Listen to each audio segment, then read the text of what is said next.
Namaskar. I am grateful to all of you who have joined today for paying homage to Mahatma Gandhi on his 75th Martyrs Day when he gave his life for the cause of harmony, brotherhood, and humanity. It was unfortunate that an apostle of universal peace and nonviolence fell a victim to violence. I thank the Indian Mission for hosting this tribute during the commemoration of the 75th anniversary of India's independence. Even though 7 decades have gone by since Mahatma Gandhi passed on, in every part of the world his relevance is felt as strongly as ever before, and his vision and actions are of an enduring significance for all times and places. His approach to life was holistic and cannot be divided into watertight compartments of social, religious, political, personal, and public life. Gandhiji stands out as the champion not only of political democracy but also of economic and spiritual democracy in today's world. He believed that moral degeneration is the root cause of all evils, including conflicts. This explains his lifelong crusade of attainment of moral values such as truthfulness, nonviolence, purity of means, love, self control, forgiveness, respect, friendliness, compassion, mercy, and so on. His messages resound with people of all faiths worldwide, as he is the spiritual and political leader of one of the world's most profound and complex cultural traditions. Many world leaders have been inspired by him and continue to get inspired till today. The world is faced with so many kinds of conflicts and diverse types of crises these days. We see Mahatma Gandhi's emphasis on nonviolence, universal brotherhood, and peaceful coexistence having an all time relevance. His entire life story is about action to bring about positive changes. He both succeeded and failed in what he sought to do, but he always moved forward and he never gave up the quest for improvement, both social and spiritual, and both for individuals and for the nation as a whole. Today, Gandhiji is remembered not only as a political leader but as a moralist who appealed to the universal conscience of mankind. There is a galaxy of men, women, and children in different parts of the world who have taken a leaf from Gandhiji to fashion their initiatives for ensuring peace, non-violence, justice, and fighting against discrimination. I want to share one of the last notes left behind by Gandhiji in 1948, expressing his deepest social thought. And I quote, I will give you a talisman. Whenever you are in doubt or when the self becomes too much with you, apply the following test. Recall the face of the poorest and the weakest man or woman whom you may have seen and ask yourself if the step you contemplate is going to be of any use to him or her. Will he or she gain anything by it? Will it restore him or her to a control over his or her own life and destiny? In other words, will it lead to Swaraj or freedom for the hungry and spiritually starving millions? Then you will find your doubts in yourself melt away. Unquote. This statement of Mahatma Gandhi perhaps is one of the most powerful commentaries on compassion and kindness. Gandhiji had envisioned a nation where social bonds were stronger and were built on the foundation of trust. In his 50 years of public life in three continents, Asia, Europe, and South Africa, Gandhiji demonstrated the efficacy of extending respect for all living beings. Human dignity, oneness, empathy are impossible without compassion. Gandhiji emerged as the voice of the voiceless that inspired social reformers and political thinkers all over the world. He brought in a new era of non-violent civil disobedience based on the ability of each human being to free himself from fear. He believed that fearlessness becomes a major pillar on which to build together with love and the capacity to resist when necessary. It is interesting to see that Gandhiji conceives fearlessness as a precondition for love. He who is weak cannot love, probably because he or she is not free enough and does not have the surplus of warmth and energy from which love can come forth. He used to remain positive under all circumstances, and that was his main trait. He had faced many challenges in his life, but he remained positive all throughout. Nonviolence and the message of peace is familiar word among the world leaders to settle any dispute. It goes without saying that it is never possible to evaluate how much India and the world owes to Mahatma Gandhi. For Gandhiji, peace was not an end by itself. Rather, it was only a sort of means to ensure better welfare for the mankind. According to Gandhiji, violence leads to concentration of power, whereas non-violence encourages decentralization. We must learn from his experience of non-violent actions or resistance from a global perspective. Mahatma Gandhi's lifelong quest was in the pursuit of truth. In fact, he even had said that truthfulness is more important than peacefulness. He was following an ancient tradition of using spirituality as a basis of social change. His approach was always aimed at appealing to the head and the heart. Gandhiji's life provides an excellent role model of the ways of spiritual development in his crusade to oppose the unjust system. The techniques he crafted, like Satyagraha, and the strategies he followed in his public life give us insights into how spirituality can be applied to improve human conditions in today's world. The applications are not India specific but are universal. Gandhiji sought the guidance of his inner voice not only in the spiritual realm but also in the political realm.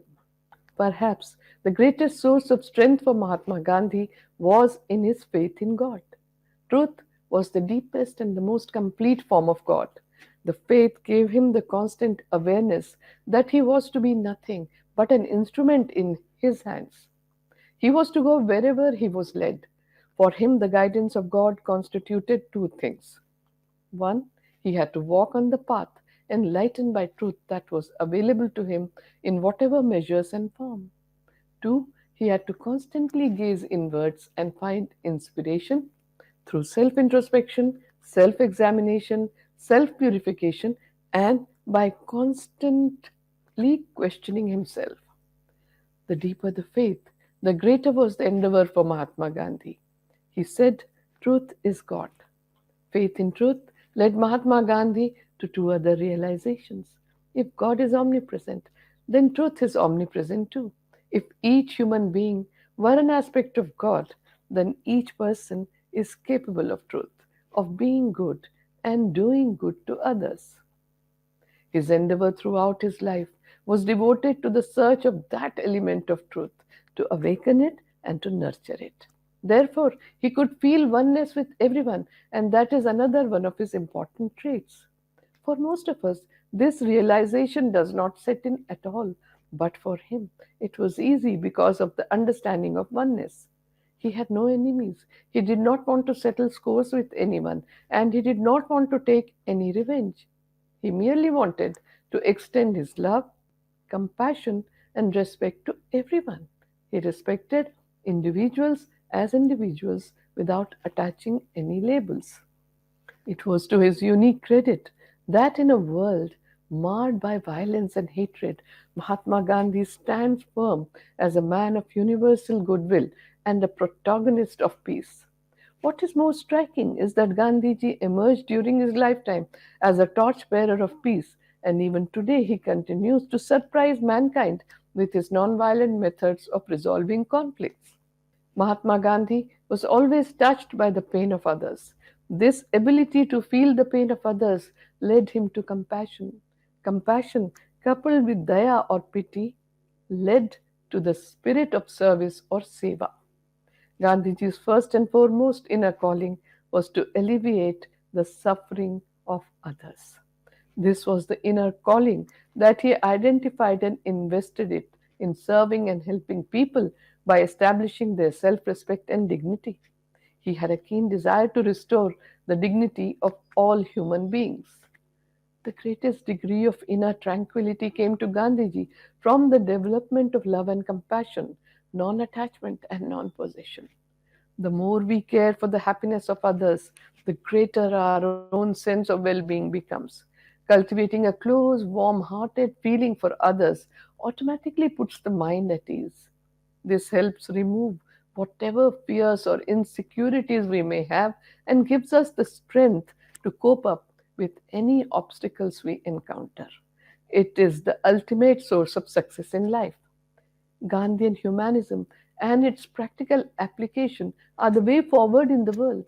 His noble spirit and warm, humane kindness have endeared him to all humanitarians throughout the world. Nowadays, our world has become so interdependent that any conflict between nations inevitably impacts the rest of the world. The only way to establishing peace in the world is through nonviolence. We need to develop a sense of solidarity among ourselves by considering other human beings as our brothers and sisters, as part of one family. Gandhiji's idea of nonviolence was to live and help others to live. Helping others to live with mutual respect should become the foundation of our life. Gandhiji stood for the right to freedom, right to dignity and equality, and the right to freedom from bondage, poverty, untouchability, and discrimination. All these are the essence of his approach towards humanity. He had said, and I quote, "When I despair, I remember that all through history, the ways of truth and love have always won. There have been tyrants and murderers, and for a time they can seem invincible. But in the end, they always fall. Think of it always." Unquote. In today's globalized world, we already have all the material comforts required for living contently. We are taught by the market forces to want more and more, even as we see the world around us engulfed in greed, violence, and intolerance. Today's world laments violence in the frequent attacks, riots, war, but the last century was even more disastrous. In such a time, a frail leader, Mahatma Gandhi, was the most influential and important political leader and a thinker of the 20th century whose legacy still inspires people globally. In a world that is divided in the matters of faith and religion, that is shaping and determining the politics of this world in a barbaric way, Gandhiji brought in a noble path. He continued to lay importance on interfaith dialogue and cultivating understanding towards nonviolent, compassionate, and emancipatory aspects of their own religion. Mahatma Gandhi inspires globally as the first environmentalist and a minimalist. He recognized the need for conservation and preservation way before the dangers of climate change had preoccupied the world. He had pointed out that Earth provides enough to satisfy every man's need, but not every man's greed. Gandhiji had said that life should be need based, not greed based. He was a thinker who clearly realized the reality of overuse, abuse, and misuse of the global commons. He lived out his environmental philosophy in his own life. He is a man who compulsorily reused and recycled everything and lived in harmony with nature. He lived a life of openness and transparency. His ashram was accessible to anyone. Anyone could walk in and debate and argue with him. Mahatma Gandhi had a profound influence on Dr. Albert Einstein. Dr. Einstein's message on Gandhiji's 75th birthday sums up the essential character of Gandhiji's leadership. Dr. Albert Einstein said, and I quote, "A leader of his people, unsupported by an outward authority, a victorious fighter who always scorned the use of force, a man of wisdom and humility who has confronted the brutality of Europe with the dignity of the simple human being and at all times risen superior." Unquote. Gandhiji realized early in his life the importance of humanity, love, and kindness to other living beings and acted upon it. He kept humanity in high regard, which gave a deep meaning to his life. Throughout his life, Gandhiji was a humble servant of India and of humanity. And he said, and I quote, "I believe in absolute oneness of God and therefore also of humanity." What though we have many bodies, we have but one soul. The rays of the sun are many through refraction, but they have the same source. It comprehends the whole of humanity. Its realization would thus mean the establishment of the kingdom of heaven on earth. Unquote. He respected all humans as one and only one, regardless of caste, creed, religion, and race. This oneness brought peace and harmony. He maintained that the future of humanity lies in this oneness, and we should broaden the outlook on humanity so that the whole human race can live in peace. Gandhiji always held service in high regard and realized God through service of humanity. He maintained that the dignity of humankind lies in equality and justice for all. He said that dignity of human nature requires that we must face the storms of life. Today, humankind is reeling under various kinds of social tensions and imbalances, disturbing his peace. In such a scenario, Gandhiji's words to believe in the possibility of permanent peace are prophetic. When peace and harmony become the main cause of every kind of service rendered to the nation and its people, it becomes the service of God. We have a unique opportunity to take the lead and open a new page in human history by learning from Gandhiji to address the global challenges. It is because our own human existence is so dependent on the help of others that our need for love and compassion lays at the very foundation of our existence. Therefore, we need a genuine sense of responsibility and a sincere concern for the welfare of others.